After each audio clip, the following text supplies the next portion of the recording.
Today, we're talking about the fight over whether MrBeast is ruining YouTube, along with claims that he duped other major creators into shilling off NFTs. But is that the real or whole story? Proud Boy leaders getting massive sentences over January 6th. Tens of thousands have been stranded at Burning Man. We're gonna talk about all that and so much more on today's brand new Philip DeFranco show, your daily dive into the news. But first, I'm so excited I can finally announce it. I'm launching a small batch coffee company today. It's something that I've been working on for It's something I've been working on for a while now because that's what it takes to do it right, and also to be able to be better in such a saturated space. Especially because what so many people don't realize is they've been drinking shitty, improperly roasted, bitter coffee. And y'all, I know that for a fact because I drank so much mediocre coffee over the last 2 years to finally be able to launch our 3 amazing core roasts. Guiding Light, Happy Medium, and Dark Matter, each with their own fantastic flavor profiles, roasted to perfection, low in acidity so it goes super smooth by itself, and it's still also an amazing base for you creamer girlies, and it is made in small batches so we can guarantee the quality of every cup. In fact, I believe you're gonna love it so much, I'm gonna take a loss on this launch. You can try it today at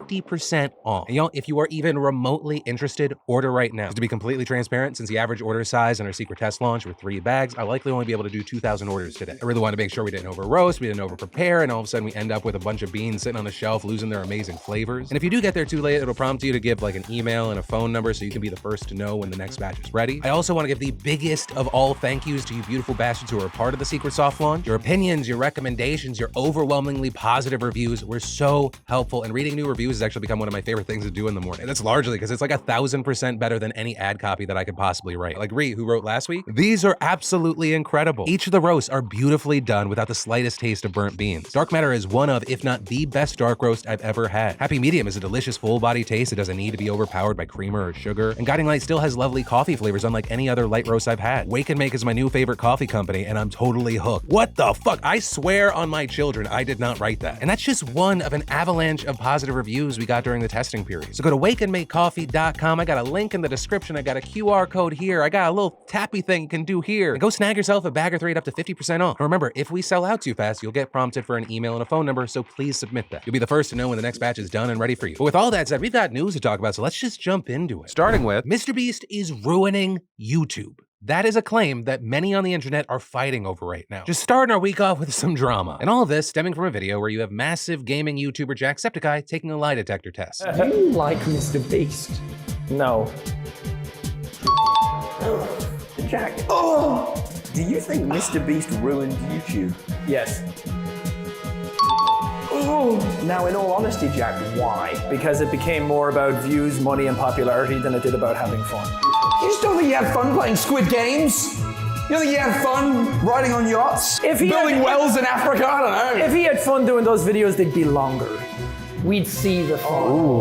Ooh. And that clip went absolutely viral, igniting shock, support, backlash. As far as shock, you had people saying things like Jacksepticeye having beef with MrBeast was not on my 2023 bingo card. In fact, it was so surprising we even saw MrBeast himself responding to the situation, that also blowing it up even more. With him writing, "I ruined YouTube because I didn't buy a mansion and sports car and instead reinvested my money into making content focused on doing good and inspiring kids to help people." Quote, "If he had fun, the videos would be longer." What does that even mean? You think I'd give up every hour of my life for 14 years if I didn't have fun? This clip is insanely disrespectful in my opinion, and obviously there is so much I could say about his content, but I'll just take the punches and be the bigger man. And so with this, we saw a number of creators coming to MrBeast's defense, that including podcaster and YouTuber Ethan Klein, who said that Jack himself spent a chunk of his career power posting 2 Let's Plays per day, right? Probably something you do in an effort to make more money, and arguing that this, quote, revisionist history of a utopian YouTube when no one cared about views and everyone was having fun all the time is bullshit. And continuing, the only difference between now and then is that Jimmy has absolutely dominated the space in a way nobody ever has before, making content no one has ever made before. Actually, maybe the first time in YouTube history where the #1 person is also making the best content. In closing, he's doing more for the platform and legitimizing YouTubers than anyone before. Jack, if you aren't having fun on YouTube, I'd recommend looking inward. Others also chime again saying that it seems like Jack is jealous, with people also pointing to a tweet MrBeast put out saying that he's filming almost every single day with no days off until the end of the year, that he's dying mentally to get videos out. Though there, you also had people who agreed with Jack, using that to argue MrBeast isn't having fun with his content. Right? The argument that this pursuit in this way can actually be toxic. And with that, there were a good number of people on Jack's side. Some claiming MrBeast has a hero complex, saying that that YouTube used to feel more personalized, but MrBeast has gamified it into being more overly sensational and hyper-produced. Though some arguing that Jack was actually just trying to make a more nuanced argument, that it wasn't so much about MrBeast as much as the copycats rising up, trying to emulate his growth, whilst also crushing all form of uniqueness and personality out of their YouTube videos. Right, the argument that the problem isn't MrBeast, but the culture of YouTube of just copycat, which I mean, to that point, MrBeast himself in the past has even expressed annoyance with people just copying him. And then on top of that, you also have people who are just annoyed that these comments resulted in a whole huge thing, with some saying the most annoying thing about MrBeast is that you can't even have a benign criticism of him without people coming down on you. You can't even be like, I find his content annoying, so I don't watch. People react like you've committed actual blasphemy. Like, I do think it's extreme to say anyone ruined YouTube, but all Jack is saying here is that he doesn't like these videos and they don't seem earnest to him. But here's the funniest or craziest or saddest thing about this. While fandoms and communities were still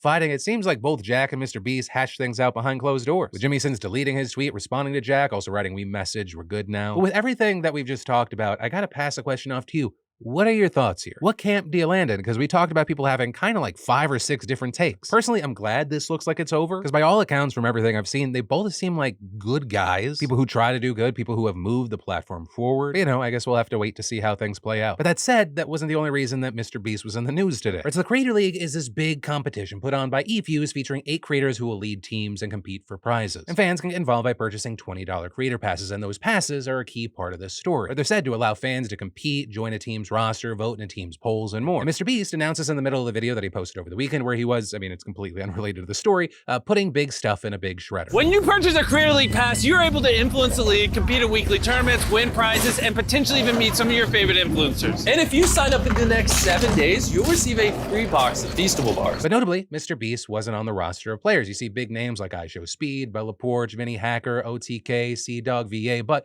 no MrBeast. And as is what happens when you put a promotion in a video that gets over 50 million views in 24 hours, there was a lot of attention on it, namely a lot of intrigue, but that then turned into backlash very quickly, with the biggest controversy centering around the Creator Pass, which Forbes reported is actually an NFT. And so with that, many people, including some of the creators involved, were unaware of that. So there, Forbes noting that the term NFT was not used in any press release in MrBeast's video, on the website, or anywhere that would usually feature that kind of information. The outlet saying that it only discovered this by looking at the refund policy, and since NFTs and blockchain tech are often met with criticism and backlash in this space, Forbes said that it felt disingenuous that it was hidden like that, especially since some of the creators involved have actually spoken out against NFTs, which is why on that front, it wasn't surprising to see CDog VA ready to drop out of the project altogether, writing, "I accepted to join the Creator League, not fully understanding the tech behind it. Needless to say, with the current information available, I'm planning on withdrawing. I was not told or made aware at any point that there was blockchain technology and was only made aware of that information when the event went live. I was given assurances that it had nothing to do with NFTs. Given my vocal hatred of such tech, I would never agree to join had I known that. It's an embarrassing fuck up on my part to agree to promote this to my audience. I'm sorry." And the co-founder of OTK also writing, "We were told there was no NFT/crypto component, but looks like that may not be the case. Waiting for responses to our emails and phone calls like others." You also had MrBeast facing backlash for announcing the league and the passes in his video, people saying that he was misleadingly promoting NFTs. So there, it is worth noting, according to Forbes, MrBeast's involvement in the Creator League ends at that video announcement. Apparently, he's not actually involved in the tournament, he was just paid to announce it. So it's unclear what he did or didn't know about that aspect. But as we wait to see what happens from here, what other information comes out, I gotta pass the question off to you. What are your thoughts here? And then, wild orgies, cannibalism, and the Ebola virus. Nothing could really connect those 3 things together except the annual festival known as Burning Man. Though to be clear, the cannibalism and Ebola are just rumors that have been spread on social media. The orgies,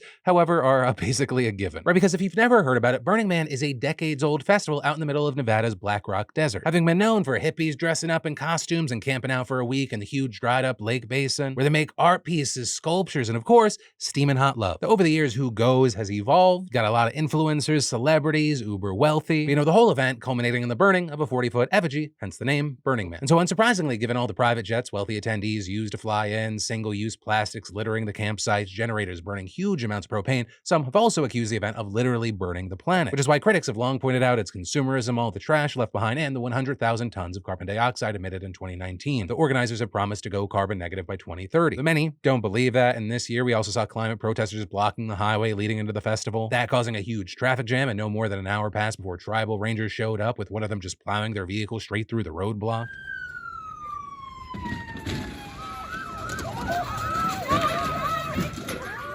Then at one point, you see a ranger draw a firearm on one of the unarmed protesters, though it's unclear whether it was a gun or a taser. Get out now! Get out! On the ground! All of you on the ground now! Get on the ground!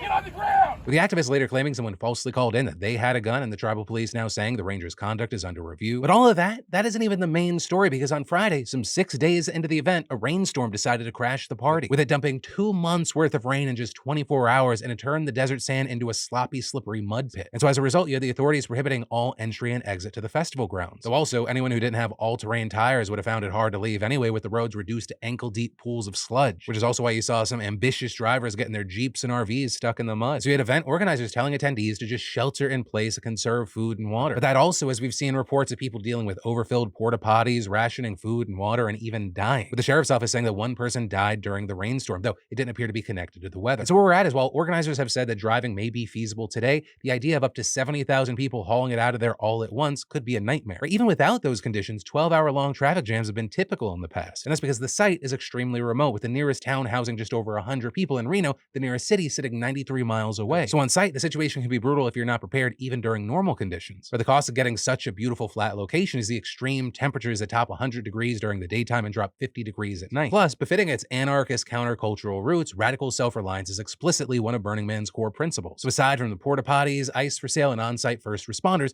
all of the attendees are expected to take responsibility for their own supplies, health, and safety. And with that, apparently some thought attempting to trek back to civilization on foot was worth the risk, with stories coming out about celebrities like Diplo and Chris Rock saying they hitchhiked 6 miles through the mud. Though lucky for them, they were picked up by a fan in a pickup truck. If I could get a cold brew right now, I would just.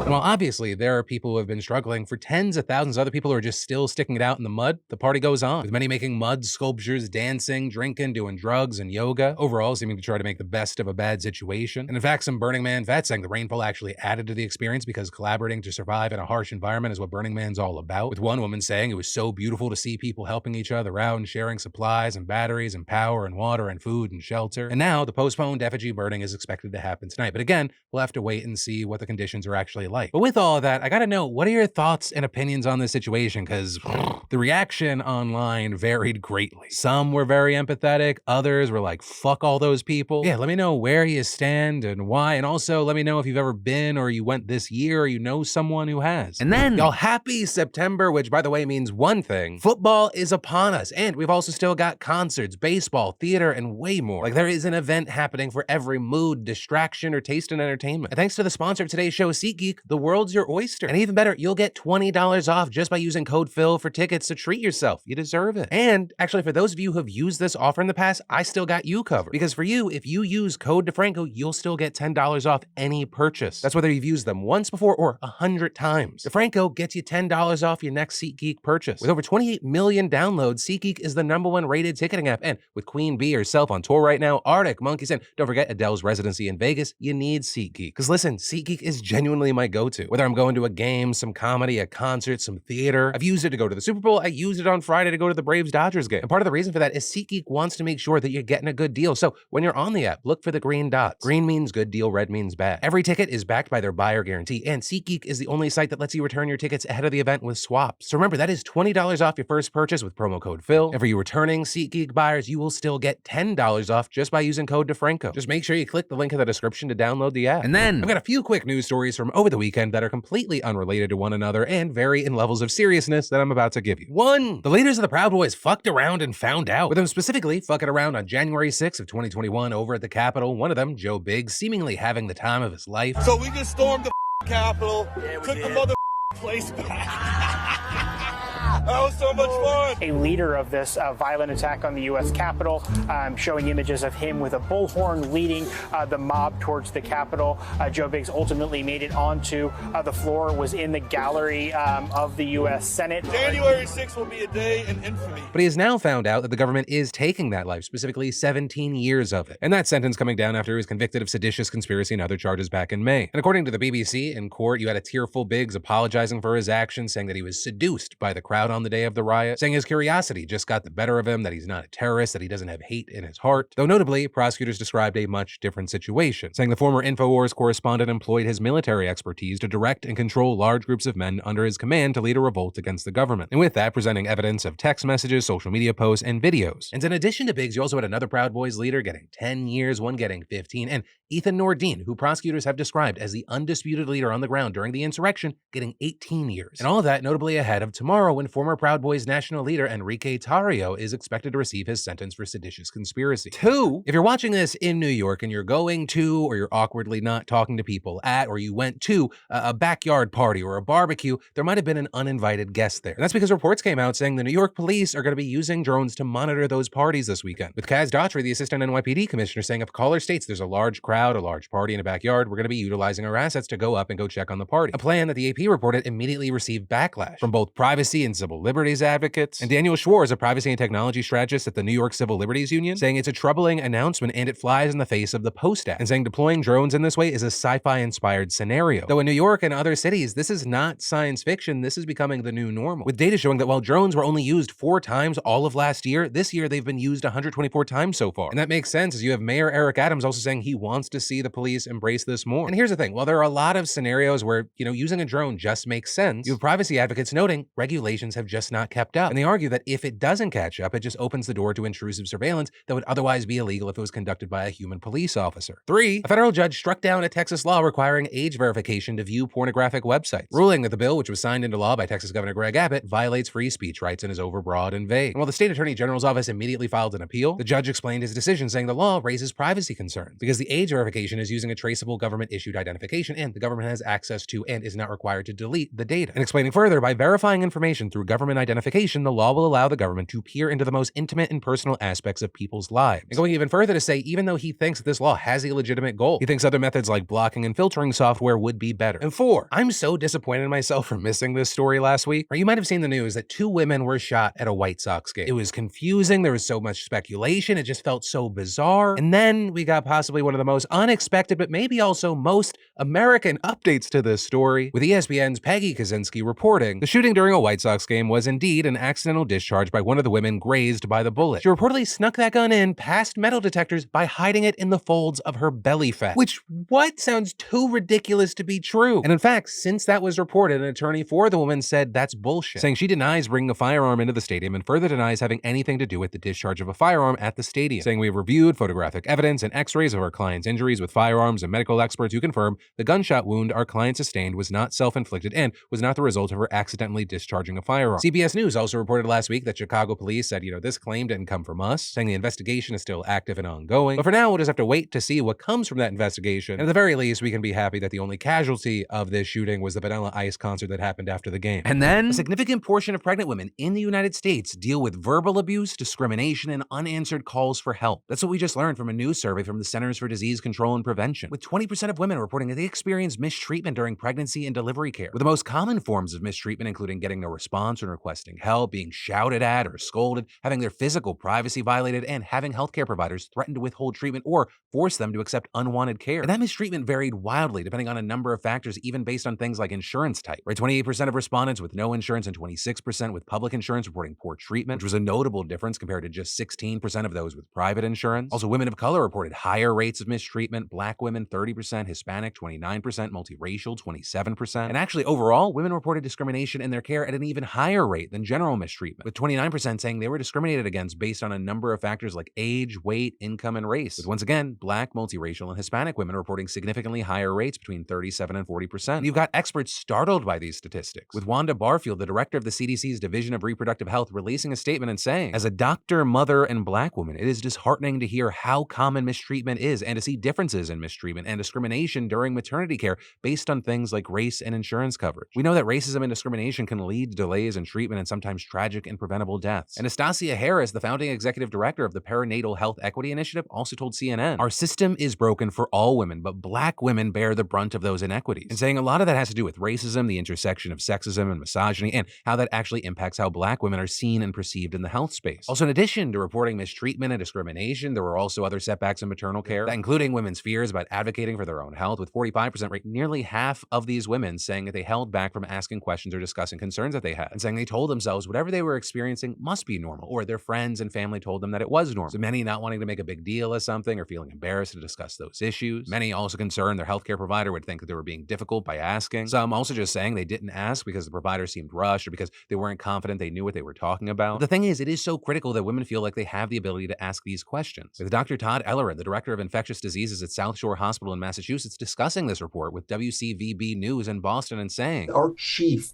of OBGYN here, Dr. Kim Dever, she's been here for over 15 years. She says that there's a famous saying that she says that delay or deny and pregnant women may die. Right, so by putting off potential problems, pregnant women can put their pregnancy or even their own lives at risk. And on the other side, doctors can do the same if they don't respond to requests for help. And all of this is especially concerning and important to talk about when you think about how high maternal mortality is in the United States. In fact, earlier this year, a separate CDC report found that maternal mortality rose significantly in 2021. We're talking about a 40% increase from the year prior. And with that, the US had a 32.9 maternal death rate per 100,000 births. That is 10 times higher than rates in other high-income countries like Australia, Austria, Israel, Japan, and Spain. And again, when we focus on this number, Black women in the US suffer more, with their maternal mortality rate being 70 per 100,000. That's over twice as high as the rate for white women. And to just make bad news even worse, last year a report found that 80% of pregnancy-related deaths in the US are actually preventable. But also, with this, it is worth noting that some experts have said that more research is needed to determine how much the mistreatment reported in this newer CDC study plays into the maternal mortality rate. The CDC's Wanda Barfield saying that the report was unable to conclude a direct relation and added, this study doesn't really reflect that. And I think there's more that needs to be done in terms of better understanding these causes. But we do know from the study that women are reluctant to report their concerns. And we do know that as a result of not reporting concern, there may be an increased risk of pregnancy-related complications for both mom and baby. One of the most unfortunate things is this is just one of many problems we have related to pregnancy-related healthcare in the US. Because, I mean, some people don't even have reliable access to maternal care at all. With a nonprofit group, March of Dimes, finding that 4.7 million women live in counties with limited maternity access. And in fact, there's so many reports within the last year highlighting that maternity units all over the country, especially in rural areas, are shuttering, with different reports citing a variety of different reasons, including the effects of COVID, financial issues, staffing problems, and more. Though oftentimes it's a combination of some or all of them. I mean, many of these hospitals are actually experiencing declining birth rates, with one Illinois-based doctor telling the Wall Street Journal that there's just not enough babies to be had. And reportedly, hospitals with fewer births just aren't as appealing to doctors and nurses. But for the soon-to-be moms who still live in those areas and they're about to have a baby, that leaves them in a scary reality. With in fact, Vox just recently highlighting the story of a woman in Connecticut who lived just a few blocks away from Wyndham Community Memorial Hospital. And when she went into labor, you'd think, oh, well, she's in for an easy ride. But reportedly, when the ambulance alerted the hospital that they were on the way, the hospital told them not so fast, saying the maternity ward unit stopped giving care months ago, and so you have to go to a different place 30 minutes away. But what ended up happening then is that on the way to that hospital, she ended up giving birth on the side of the road. And notably, she gave birth to a baby that needed intensive care that new hospital couldn't handle, so then they had to go another 30 minutes away. And luckily, in that situation, both mom and baby are fine now, but it's so scary and stressful to think about. And so, of course, like everything I talk about on this show, I'd love to know your thoughts and your feelings and your opinions on it. But also,